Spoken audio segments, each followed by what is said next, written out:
그리고 세금이 또 녹았습니다.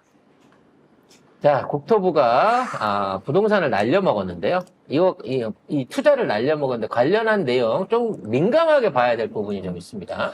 네, 미국 상업용 부동산에 투자한 국토교통부의 주택도시기금 여유자금 1,800억 원이 전액 손실났습니다.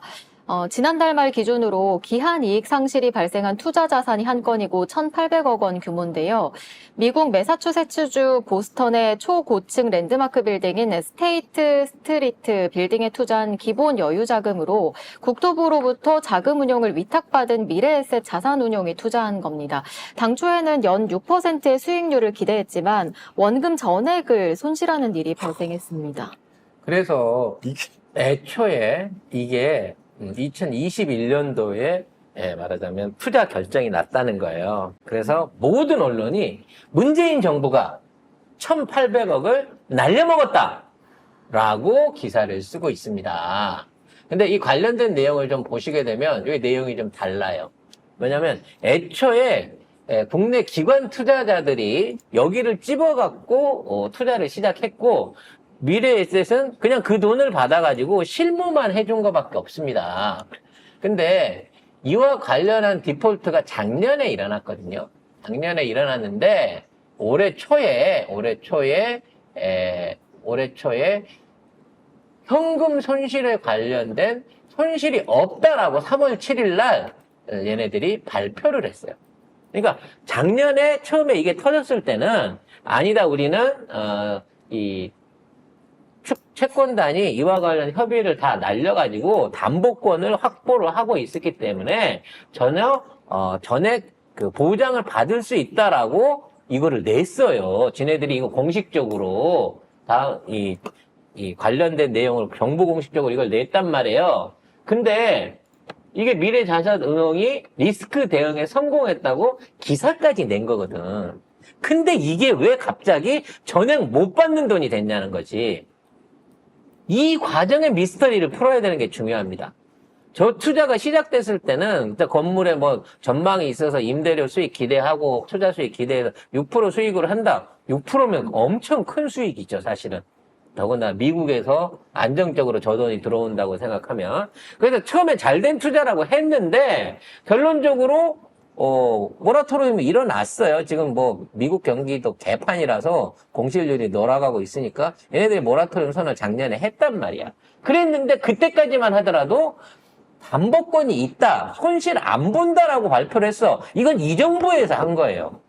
그러니까 이 정부 관련자들이 그 내용을 이어받아가지고 이렇게 해서 뭐 담보권을 운영하면 우리 돈은 건질 수 있을 겁니다라고 했는데 갑자기 이 돈이 다 날라갔대. 난 이 과정이 더 수상한 거야. 누가 또 꿀꺽했나? 네, 자꾸 나 머릿속에 악마가 들어왔나 봐요. 자꾸 나쁜 생각이 들어요. 난 전문가로서 대충 방식이 이해가 가. 자, DNA가 같으시잖아요. 이런 거 같은 경우는 아마 저 담보권을 추징할 수 있는 별건의 채권이라든지 뭐 이런 그 부대 조항 내지는 어떤 형태의 협약 내지 담보물이 있었을 거예요. 그거를 중간에 누군가가 팔아치운 거지.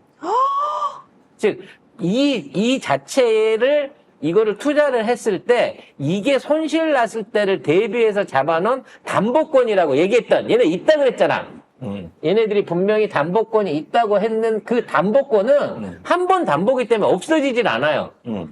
이 나중에 이 건물이 팔리든 어쩌든지 간에 그 담보권이 있으면 나중에 그 건물을 인수할 수도 있고 그 건물이 새로 팔렸을 때 헐진 않을 테니까 거기에 관련한 거를 확보할 수가 있는 담보권 실행을 할 수가 있는데 그 담보권을 어떠한 형태로든지 팔아치웠을 가능성이 높다는 거지. 그래서 이게 날라간 게 아니냐, 1,800억이 전액 손실이 난 게 아니라는 생각이 든다는 거야. 누가 어허. 왜 팔아치웠죠? 미국에 있는 변호사가 잘 알겠죠. 네. 미국에서 뭔가 이런 류의 업무를 잘 하고 있는 법인에서 어떠한 형태로 저 담보권을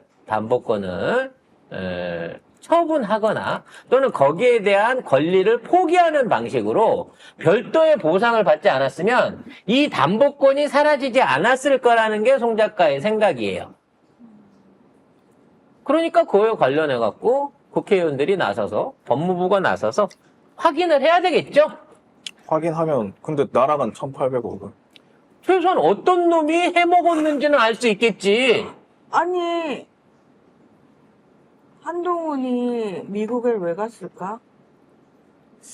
뭐 그건도 생각이 나지만 예전에 이제 이런 거 있죠. 유전 개발이나 이런 것들 해갖고 그러니까 몇천억 처발린 처발리니까, 다음에 응. 나는 10달러에 응. 팔잖아. 어. 그거 팔아서 끝나버리면 깔끔하게 정리가 돼. 그러니까 그 방식과 똑같은 방식이잖아요. 근데 그 방식하고는 틀린 게 뭐냐면 응. 주식이나 뭐 이런 투자 같은 요런 그 조건부의 재화 같은 경우에는 부동산이 아니잖아. 응. 사업성을 보고 투자한 거니까. 아, 그래서 100달러도 될 수 있고 10달러도 될 수 있어. 근데 부동산은 사실 그렇지. 가격이 갑자기 오늘 1달러 하다가 내일 1,000달러 할 수는 없는 거잖아. 최소한 1,800억이라고 하는 부분이 있어서 담보 가치가 떨어졌다고 하더라도 그렇지. 제로가 되진 않아. 응. 담보권에 대한 부분은. 근데 이게 다 날아갔어요. 없어졌어요. 그렇지. 100%가 날아갔어요라고 하는 건 담보권을 판 거예요, 이거는. 그리고 만기가 원래 2022년 5월까지였는데 연장을 했네? 만기를. 그러니까 2022년에 거래가 끝났을 때 깔끔하게 정리를 했으면 손실이 없었겠지. 근데 그 다음 정부에서 연장한 거잖아요, 결국. 그렇죠. 윤석열 정부에서 연장했잖아요. 연장을 하고 이게 27년까지. 날아간 거죠. 27년까지 연장을 했어요. 그럼 이게 문재인 정부가 해먹었다라고 얘기할 수 있는 건이 되겠습니까? 이거 못 파요, 이 정부가. 조용히 쉬쉬하면서, 이거 부도냈으니까 날아간 건데, 하지만, 여기 보도된 대로 그 당시에 손실 없는 담보권이 있었다고 하면 그게 무엇이었고, 그게 왜 날아갔는지 확인해야 된다는 겁니다. 중요한 건 이 정부가 확인은 못 할수 하겠네요. 없다. 그렇죠. 우리가 하면 되죠. 네. 우리라 하면 우리 진보 진영이. 네. 우리 진보 진영이라고 하지 말아요. 우리 진보 진영에 우리 편 아닌 애들이 꽤 있더라. 그럼 앞으로 이와 관련된 거에 대해서 테이프가 또 하나 마련되면 됩니다. 그리고 이런 돈을 찾아갖고 국고에 귀속을 해야 이 돈으로 갖고 연구소도 짓고 감염병원도 질 거 아니야. 1,800억이면 인천에 있는 감염병원 짓고도 남아요. 그러니까 돈은 돈대로 날리고 날렸다고 하지 말아요. 누군가의 주머니로 들어갔겠죠? 그러니까 건의한테로 날리고 실제로 서민들한테 필요한 정책들만 날아가고 있다는 거야. 그러니까 이제는 세금을 걷는데 몰두할 게 아니라 세금 도둑들 이렇게 뭉개져서 날아간 이 국가의 자산들을 지키고 찾아내는데 이거에 열심히 해야 된다는 거예요. 전 이 돈이 어디에 가 있을지 알 것 같네요. 어딜 것 같아요? 조세 회피처에 페이퍼 컴퍼니를 통해 가지고 지금 차곡차곡 쌓이고 있겠네요. 아마도 저 담보권은 지적하신 대로 조세 회피처가 본사로 돼 있는 어떤 회사가 인수해 갔을 가능성이 크다라고 송 작가는 시나리오를 씁니다. 확인해 주세요, 국회의원 여러분. 그러나 대기업에만 세금을 몰아주고 있습니다. 이 정부는. 자, 또 감세 관련된 얘기가 나왔네요. 정부가 투자 기업들에 대한 세금 감면액을 4조 3천억 원으로 전년도에 2배 넘게 편성했습니다. 이 통합 투자세액 공제는 대기업의 혜택이 집중되는데요. 대기업이 전체의 56.8%인 1조 1,809억 원을 차지했고 반면 중소기업과 중견기업의 비율은 각각 27%와 8%에 불과합니다. 투자하면 감세해준다. 그렇죠. 그러니까 대기업이 많이 투자하는 척하고 세금을 많이 받아가세요. 이게 이런 거죠. 어차피 기업들은 법인세를 내니까 니네가 선투자를 해갖고 투자 비용을 신고를 해주면 그 비용을 나중에 니들 세금에서 깎아줄게. 여기까지는 매우 자연스러운 구조입니다. 문제는 이제 이러한 혜택들이 왜 대기업한테만 편중되느냐. 이게 우리나라의 문제인 거거든요. 중소기업도 투자할 수 있고 중견기업도 투자할 수 있는데 4조 원이 넘는 돈들 중에 56%를 대기업 몇 개 안 돼요. 반도체라든지 왜냐면 대규모 투자를 할 수 있는 기업들이 별로 없기 때문에 대기업 한 30대 대기업 이렇게 하지 않나요? 근데 30대도 아니지. 30대도 안 깨. 이거 그죠? 10대 대기업들이 다 갖고 가는 거예요. 투자액 자체가 크거든. 그 4조 3천억 중에서 2조 넘게 대기업이 가져간다. 그럼 삼성이 1조 갖고 가는 거고 SK하고 LG가 나머지 나눠 갖고 가는 거예요. 나머지 기업들은 투자를 하려고 해도 지금 있는 대한민국 사업 환경에 투자할 수가 없어. 우리 조선소를 늘려요? 자동차 공장을 늘립니까? 유일하게 할 수 있는 게 반도체나 2차 전지 부분밖에 없습니다. 현재로서는. 제조업 부분에 늘어날 수 있는 그럼 투자가. 그거 하는 데만 늘겠네. 그거예요. 삼성이 두 가지를 다 갖고 있기 때문에 삼성이 가장 많은 수혜를 받을 수밖에 없는 거고요. SK도 놀랍게 두 가지를 다 가지고 있죠. 그리고 반도체와 2차 전지 같은 국가 전략 기술에 대해 공제율을 15에서 25%로 높였습니다. 공제율까지 높여준 거예요. 그러니까 돈을 더 많이 주겠다는 거예요. 반도체와 2차 전지 같은이 아니라 현재 투자를 진행할 수 있는 대한민국의 대기업은 반도체와 이거밖에 없다는 거야. 그리고 원래 이 공제율은 2024년 말에 일몰 예정이었는데 27년까지 연장되었습니다. 이건 뭔 얘기예요? 우리 정권 유지되는 동안은 내가 돈을 더 줄 테니 나를 배신 때리지 말아라. 들어가는 돈 중에 일부는 봉투 열렸네. 이렇게 와야 된다는 거죠. 이렇게 줘야 서로 거래가 깔끔하거든요. 점점 빡치네. 있는 놈들한테 뇌물을 몰아줘야, 이권을 몰아줘야 돌아오는 부피가 큽니다. 우리 세금은 우리가 내고 세금은 우리가 내고 돈은 대기업이 처먹고 그리고 누구 DNA는 그리고 하루 종일 그딴 생각만 하고 있냐? 그리고 그렇게 처먹으면 입을 안 씻어요. 어떤 형태로든지 페이백을 해주거든요.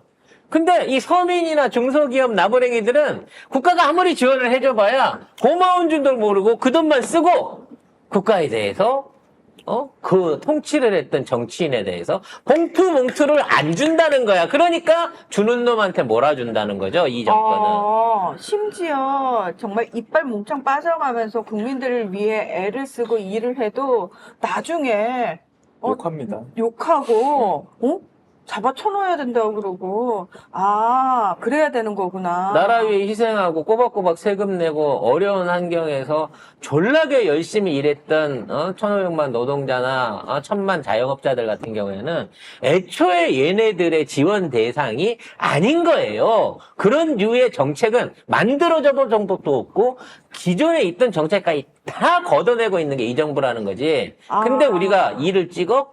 윤석열을 찍어? 근데요, 난 이 찍은 안 했어 라고 하는 사람들 중에서도 그렇게 못 찍었지. 우리를 위해서 노력한 사람을 수박왕이라고 그러면서 욕하면서 속아대는 등 정말 때려 죽일 듯이 잡돌이를 하는 사람들이 있더라고요. 그리고 이런 거 보면 사실 저쪽 DNA 애들은 그래도 지구 쪽에서 나온 대통령 욕은 안 하잖아요. 그러니까 이거를 뭐 충성이라 그래야 돼, 의리라 그래야 되는지 모르겠지만 저쪽 것들은 이렇게 칼 맞고 쓰러져도 마지막까지 의리를 언급을 하고 살아요. 뒤통수 서로 때리는데 나중에 또 서로 또 서로 다 밥 이해를 해. 먹고, 밥 먹고. 오죽하면 때렸겠어? 다음번엔 때리지 마. 자칫하면 뒤질 뻔했어. 이 새끼야. 서로 깜빵 보내고 이러면서 합의가 되는 것들이라는 거지. 희한하다. 최근 들어 이제 댓글 프레임이 좀 변화된 게 좀 보여요. 저는 이걸 보면서 얘네들이 진짜로 뭔가를 꾸미고 있구나라고 이런 걸 보는데 여러분이 요즘에 X죠. 트위터나 일반 댓글을 가서 보면요. 윤석열 역을 먼저 답니다. 윤석열이 나쁜 새끼, 무능하고 일도 못하고 막 이렇게 하면서 윤석열을 내쫓으려면 이거를 못 내쫓고 있는 이재명이부터 잘라야 돼. 아니 지금 그래요. 왜? 댓글이. 왜? 윤석열이 나쁜 새끼인데 이재명이 무능하고 같은 패기 때문에 윤석열이가 안 쫓겨난다는 거야. 그래서 그건 똑같네.